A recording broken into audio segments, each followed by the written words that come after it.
kasi mga kababayan, yung nangyari kanina, I'm sure you know this already, na nakitaan ng probable cause si Sara Duterte. So, ayan, House Justice Panel finds probable cause to impeach VP Sara Duterte. Ayan, may probable cause na. Oo. Ano ba yung probable cause? It's ano lang mga kababayan, simple-simple lang ang probable cause. Ito ay ang level of or quantum of proof or level of evidence na nagsasabi lamang na merong dahilan para paniwalaan na merong naganap na violation or merong naganap na unlawful act. Yun lang yun. Mababaw lang yan, guys. Kumbaga, kung titignan mo yung mga ebidensya, kung titignan mo yung mga nilatag sa'yo na patunay or ebidensya, iisipin mo, baka meron talagang naganap. Baka meron talagang unlawful act na nangyari. Yun lang yun. Yun lang ang probable cause. Napakababa niyan, mga kababayan. Napakababa ho niyan. Ito ho ang pinakamababa sa lahat ng quantum of proof, probable cause. So, anyway, kanina, may nakita sila. Yun na po yung ending ng ating ng ating hearing, nakaraang hearing. The House Justice Panel made a decision after 4 impeachment hearings, revealed the following. Number 1, ito yung malala eh. Ito yung unang pasabog. Ito yung unang pasabog, guys. Detainee Ramil Madriaga's account of disbursing 125 million pesos worth of confidential funds of Vice President Sara Duterte within 24 hours with cash deliveries in Laguna, Quezon City, and the Office of the Ombudsman. Ayan. Unang-una. Pangalawa, Madriaga signing a bank secrecy waiver to prove that he has nothing to hide. Well, hindi naman to fact. Pero, sige. Napasa na natin yan. Hindi yan fact eh. Ito yung sunod. The Commission on Audit or COA revealing that the notice of disallowance on 73 million in confidential funds in 2022 was upheld by the COA Commission proper. Ito yung ito kumbaga sa lahat ng mga ebidensya meron sila mga babayan. Ito yung isa sa mga pinakamalala na talagang very damaging for Sara Duterte. No joke. Oo, ito yung no joke. Ito yung talagang of course yung kay Madriaga. Ano yun? Mabigat din yung ebidensya niya or mabigat din yung kanyang claim.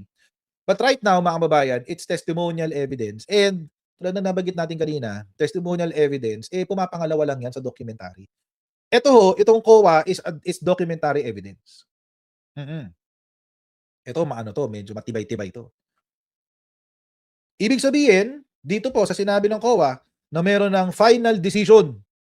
May final decision na sa kanyang, tawag dito, sa kanyang 73 million notice of disallowance.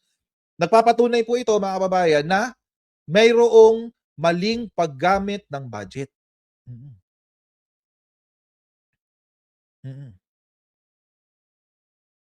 Yun. Diba? Yan. Tapos, ano pa ba? What's next after probable cause? Wait. It's not probable cause. It's preponderance of evidence pala. Sorry. My bad.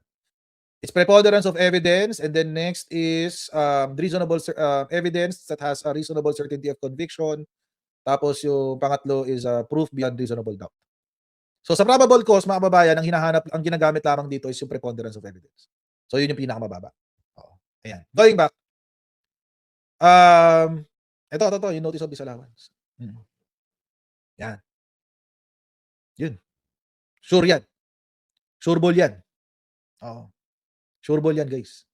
Ibig sabihin, merong patunay na may maling paggamit ng pera. And it could be an evidence for betrayal of public trust. Malfeasance yan at the very least. At worst, it is malfeasance. At best, it is nonfeasance. Ganun talaga yun. Ganun talaga yun. Malala tong si Sara Duterte. Hindi lang yan. So ito yung isang documentary evidence na talagang dudurog kay Sara Duterte. Ito yung pangalawa.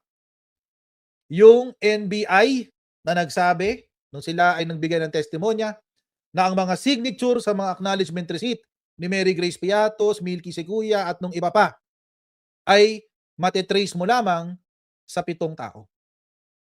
Mm. 7 tao lang daw mga kababayan makikita. So ibig sabihin, sa libo-libo-libong mga acknowledgement receipt ng mga taong tumanggap, allegedly tumanggap daw ng confidential funds, eh mukhang iisa or pipitong tao lang ang pumirma. Kasi magkakamukha eh. Magkakamukha kasi ng pirma. Mm.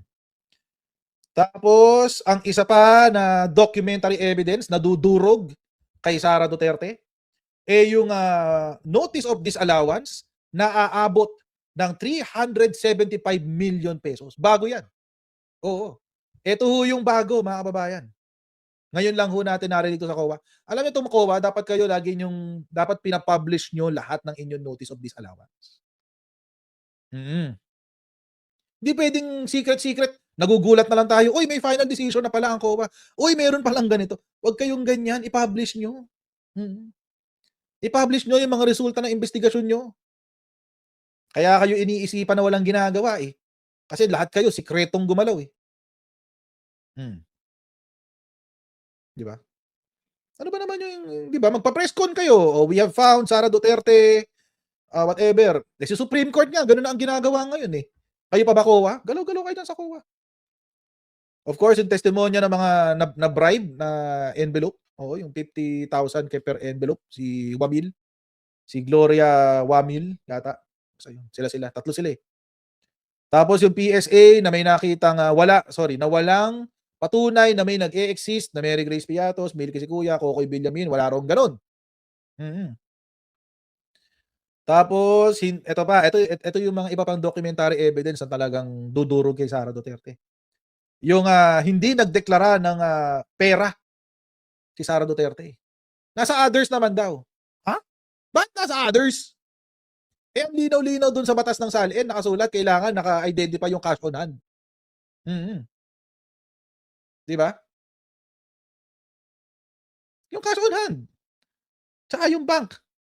Kailangan naka-identify siya, kailangan nakahiwalay. Oo, hindi pwede yung others. Oo, kalokohan yun. Ibig sabihin, may tinatago. Oo, kasi sinama sa others eh. O di itinago, di ba? Tapos, isa rito sa pinakamalalang mga ebidensya dudurog kay Sara Duterte. Kaya nga napapunta sila bigla sa korte eh. Ito nga, 6.7 billion pesos worth of transactions. Ayan, ang lala, guys. Ito yung matindi dyan, guys. Ito yung matindi dyan, itong pinakahuli. Oo. Yung inflow, yung pumasok daw na pera sa bank accounts ng Manasseh Scarpio at Sara Duterte ay aabot ng 4.425 billion pesos. Pero yung withdrawal, yung outflow, yung winidraw sa bangko ay nasa 1.55 billion lang. So ano ibig sabihin? Ibig sabihin, meron 2 billion mga kababayan na nasa loob pa rin ng bank accounts ng Sara Duterte hanggang ngayon. Kasi hindi recorded eh. Hindi lumabas guys eh. Hindi kasi lumabas. Oo. Yung 2 billion. Hindi siya lumabas eh. So ano gagawin natin? Sige, kayo bahala. Sige, kayo mag-isip. Sige. May nagdeposito. Basic naman to guys. Lahat tayo naiintindihan natin to. Basic to. Nagdeposito ka, let's say, ng 10,000 pesos. Nag-withdraw ka ng 2,000. Na matitira sa bangko mo, di ba? Magkano? 8,000. Di ba? Basic. Basic eh. Oo. Ganun lang kasimple yun. Basic. Okay.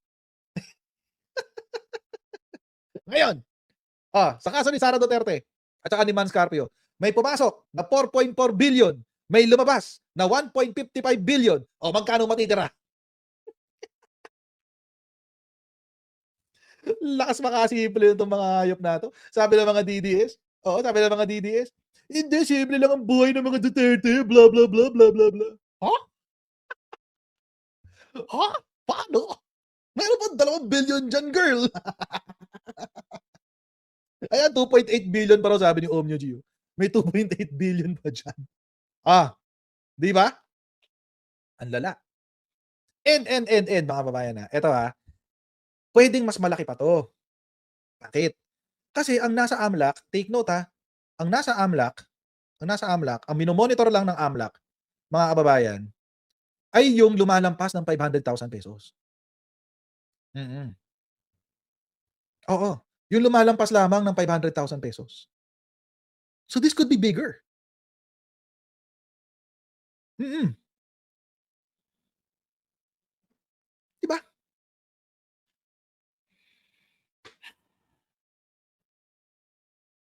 Hayop 'tong mga Duterte na 'to. Oo. Kawawa yung mga taga Davao, totoo. Ninakawan kayo ng 6.7 billion pesos. Pero pinipili niyo, eh, 'di ba? Pinipili kasi nila, eh. Mm. Pinipili kasi nila. Wala tayong magagawa dun. Ganun lang kasimple yun, 'di ba? Wala tayong magagawa. You chose your poison, o di you die in it, 'di ba? 'Di ba? Pinili niyo yan, eh. Grabe 'no? Isang pamilya na nagnakaw sa inyo, mga taga Davao City. Mm. No joke, no joke. Pero ganun talaga, pinili niyo na yan, eh. Wala pa yung 51 billion ni hindi siyempre hindi pa kasama yung kay Pong diyan kasi kay Sara at kay Manasseh Carpio 'to, 'di ba? Hindi pa kasama diyan yung kay Pulong. Hindi pa kasama diyan yung kay Baste. Hindi pa kasama yung kay Digong. Hmm. Tapos happy na sila na every Christmas, pipili sila, bibigyan sila ng 500.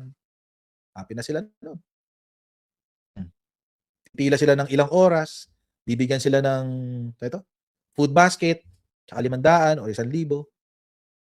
Okey na, happy na. Ang bait-bait na ng mga Duterte, 'di ba, 'pag gano'n. Tapos lantaran kayong ninanakawan. Grabe, ang lala. Limos, sabi ni Ultra Tito, correct, limos. Limos talaga 'yun. Oh, AMLAC report, ayan, suspected activities, okey. Tapos yung NBI, na tawag dito, uy, what happened? Mahina na naman internet ko? Ha? Naglolokohan ba tayo? Saan ba ako nakakabit? Anyway, sabi ni Manat May, gusto ko 'tong comment ni Manat May, wait lang. Sabi ni Manat May, "Ang sarap mag-jowa ng DDS, niloloko mo na, ipagtatanggol ka pa." Hindi ako maka-relate, hindi ko alam kasi ayoko mag-jowa ng bobo, eh. Tsaka hindi DDS yung misis ko. Hindi siya DDS, talino nun, eh. Oo, UP graduate yan, eh. Yung misis ko. Polsa yan sa UP. Oo, hindi ako manalo sa debate diyan. Hindi ako manalo sa debate diyan, guys. Oo, grabe yun. Anyway, so yun na nga mga kababayan. So kung ito lang muna ang titignan natin, ha. Agree po ako sa sinabi ni, Congresswoman Laila De Lima, na dito pa lang sa mga napag-usapan sa hearing, eh, lumampas-lampas na sila doon sa level ng preponderance of evidence. Oh, may probable cause talaga. Mm, may probable cause talaga. Lampas-lampas ka na, eh. Eh, kung ordinaryong tao ka lang dito mo mga kababayan ito, sabi nga sa inyo ang preponderance of evidence yung ano lang naman, eh, yung, an ordinary man will see that there is a, violation of law. Oh, dito pa lang, eh, sasalin mo wala kang dineclare na cash, wala kang dineclare na cash in bank, tapos meron kang sukli na sa 4.4 billion pesos. Oh, saan mo dinadala yun? Dito pa lang, eh, preponderance of evidence na yan, eh, 'di ba? Alam niyo mga kababayan, feeling ko lang, sa lahat baka yung ibang grounds baka ma-survive ni Sara. Baka ma-survive ni Sara yung kay Madriaga, masu-survive niya malamang sa malamang yung death threat, posible rin niya ma-survive yun. Posible, posible pero mahirap. Yung kay Madriaga, posible niyang ma-survive yun. Pero ito, hindi niya masu-survive 'to. Hindi niya masu-survive 'to, guys, promise. Mm, mako-convict siya dito. 'Pag lumabas na yung bank statements, 'pag lumabas na yung ano, BIR, ah, sigurado 'yan. 'Pag hindi siya kinonvict dun sa betrayal of public trust dahil sa confidential funds at saka sa AMLAC report, yung mga senador na bobotong i-acquit siya, Pag nakasalubong niyo sa mall, tuktukan niyo. Tuktukan niyo lang, wag niyong sasaktan ng sobra-sobra. Tuktukan niyo lang. O kaltukan niyo lang na gano'n, gano'n. Mm.